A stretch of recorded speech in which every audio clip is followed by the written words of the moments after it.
अस्सलाम वालेकुम। मैं हूँ रोशनदीन दियामरी। नाजरीन, आज मैं बात करूँगा अर्थक्वेक के हवाले से।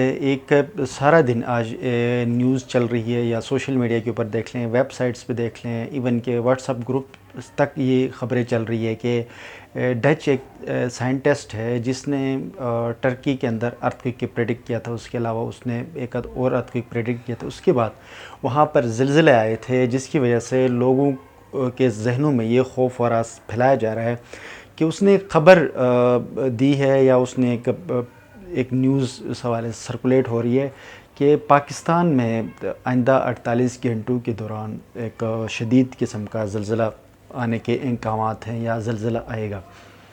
अच्छा, पहले नाज़रीन ये बात आपको बताता चलूँ, क्या ज़लज़लों को, जो ज़लज़ले हैं या अर्थक्वेक है, इसको प्रेडिक्ट किया जा सकता है? Absolutely not. यानी कि पॉसिबल ही नहीं है कि ज़लज़ला कोई प्रेडिक्ट कर ले। ये बात क्लियर है आप लोगों को होनी चाहिए कि दुनिया में कोई भी बंदा कहता तो ये हवाई फायर मारता है। ऐसे अभी तक कोई स्टडी नहीं आई जिससे एग्जैक्टली आप बता दो कि ज़लज़ला जो है इस टाइम आएगा। ऐसी कोई इंफॉर्मेशन नहीं। अच्छा, दूसरी बात, जिस फॉल्ट के ऐलान यानी फॉल्ट कहते हैं कि जिस इलाके के बात वो कर रहा है डच साइंटिस्ट, वो है चमन फॉल्ट के हवाले से बात कर रहा है।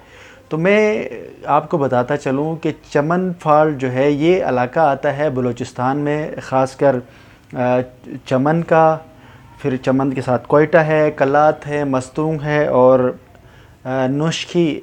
ये पाकिस्तान के साथ ये इलाके जहाँ से ये फॉल्ट लाइन गुज़रती है। तकरीबन 880 किलोमीटर का ये फॉल्ट लाइन है, जो यहाँ से ज़ैदान, ईरान और अफ़गानिस्तान तक ये पूरा एक इसका फॉल्ट लाइन का जोन है। अभी इस साइंसदान ने जो जिस हवाले से बात की है वो सिर्फ चमन फॉल्ट की बात की है। तो पूरे पाकिस्तान के कर ये कन्फ्यूजन फैलाई जा रही है कि पाकिस्तान में लोगों को डराने के लिए मीडिया हाउसेस का काम यही है कि मुनाफिकत करना, लोगों को डराना और रेटिंग लेकर आना। ऐसी टेक्निकली और साइंटिफिकली पॉसिबल नहीं।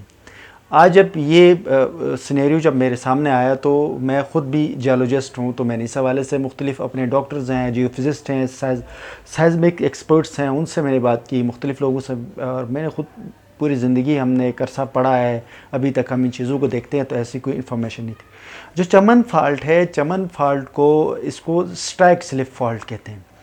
यानी कि जो फॉल्ट होते हैं नॉर्मली 3 किस्म के होते हैं।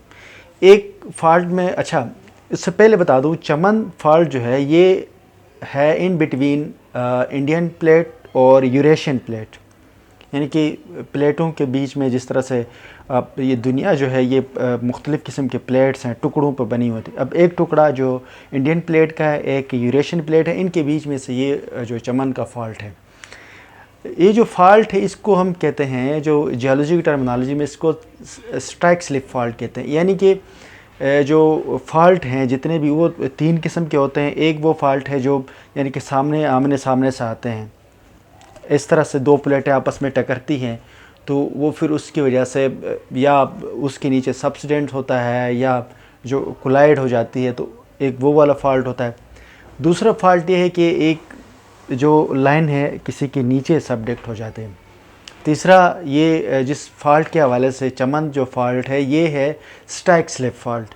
यानी कि एक प्लेट वहाँ से आ रही है, यानी कि 2 गाड़ियाँ आ रही हैं, पास से ऐसे रगड़ के गुजरेंगी ये दोनों, तो इसको स्ट्राइक स्लिप फॉल्ट है। ये एक्टिव फॉल्ट है, यानी कि इसमें हमेशा टेक्टोनिक एक्टिविटीज़ होती हैं। अब जो ज़लज़ले के हवाले से ये इस पर जो बात चल रही है, ये ज़लज़ले की प्रेडिक्शन क्यों की गई है, 2 वजूहात हैं। एक तो ये कि जब तुर्की के अंदर जो ज़लज़ला आया था तो वहाँ पर प्लेट एक्टिविटी, टेक्टोनिक एक्टिविटीज़ हो जाती है, तो ज़मीन के अंदर मूवमेंट आ जाती है। तो उसकी वजह से उसके जो आसपास जो करीब तरीन एरिया में जो भी फॉल्ट होते हैं, और जो दूसरा एरिया तो वहाँ पर उधर की एनर्जी इस पे जो है एनर्जी स्टोर होने के चांसेस होते हैं, क्योंकि वो एनर्जी आई है तो इनमें भी मूवमेंट कहीं ना कहीं हुई होगी, वो एनर्जी स्टोर हुई है। ये डॉक्टर्स कहते हैं या साइंटिस्ट कहते हैं। अब क्या ज़लज़लों को प्रेडिक्ट किया जाता है या नहीं किया जा सकता? एग्जैक्टली प्रेडिक्ट करना पॉसिबल ही नहीं है।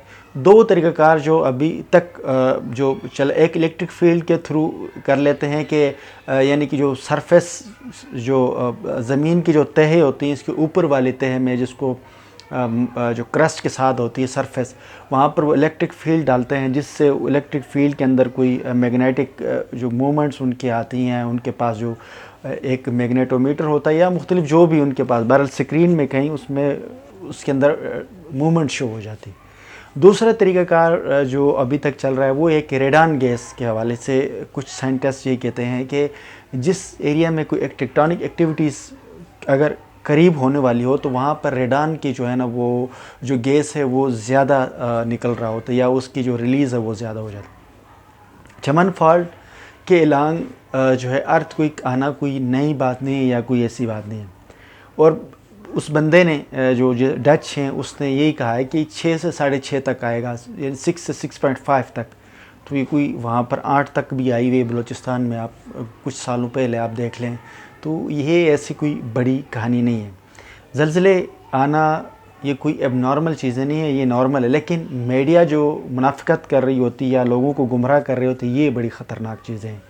اب کسی بھی فالٹ کے لانگ زلزلہ تو آئے گا، یہ ضروری ہے، لیکن ڈیٹ بتانا 48 گھنٹوں کے اندر آنا یہ ساری جو ہے نا ہوائی باتیں ہیں. ایسے کوئی چیز دنیا میں سائنس کے اندر کوئی ایسی ٹیکنالوجی ابھی تک یا کوئی ایسے میتھڈالوجی کسی نے ابھی تک کوئی پیدا ہی نہیں ہوا ہے کہ جس نے یہ والی ایگزیکٹلی ڈیٹ بتایا ہو کہ اس ٹائم پہ زلزلہ آ رہا ہو کہ اتنی شارٹ ٹرم میں پاسبل نہیں ہے. بلوچستان کا جو یہ علاقہ ہے یہاں پر ٹیکٹونک ایکٹیویٹیز ایک عرصے سے ہوتی ہوئی آ رہی ہیں. اگر یہاں پر ٹیکٹونک ایکٹیویٹیز ہو بھی تو اس سے کوئی اتنی لاسز اس لیے نہیں ہوتی کہ اس ایریا میں جتنی بھی کنسٹرکشن ہے وہ مطلب اس طرح کی بلڈنگیں نہیں ہیں کہ بہت بڑی اونچی بلڈنگیں جہاں پر 50 فلور 2 فلور 3. وہ نارمل اس ایریا میں ٹیکٹونک ایکٹیویٹیز ہوتی رہتی ہیں. اس لیے جو لوگوں کے اندر خوف و ہراس نہیں پھیلانا چاہیے. بہرحال یہ ایک نیگیٹو اور میڈیا کے غلط قسم کا جو ہے یہ میڈیا کے اندر ایک بیماری بنی ہوئی ہے کہ وہ بھی کسی بھی چیز کو جو ہے ہائی لائٹ کر کے اس کو لوگوں کو ڈرانا اور اس سے معاشرے کے اندر ایک انتشار کا ماحول پیدا کرنا. جو قوم پہلے معاشی طور پر غیر مستحکم ہے، پہلے اپنے بہت مسائل ہیں، ایسے ہی جو ہے نا غلط خبروں کو سوشل میڈیا اور میڈیا پہ لگا کر مسائل نہ پیدا کریں. ناظرین یہ بہرحال اس ایشو کے حوالے سے ایک میں نے کہا آپ لوگوں کے سامنے رکھ لوں. نیکسٹ انشاءاللہ کسی اور موضوع کے ساتھ آپ کے سامنے آؤں گا. مجھے اجازت دیجیے. اللہ حافظ.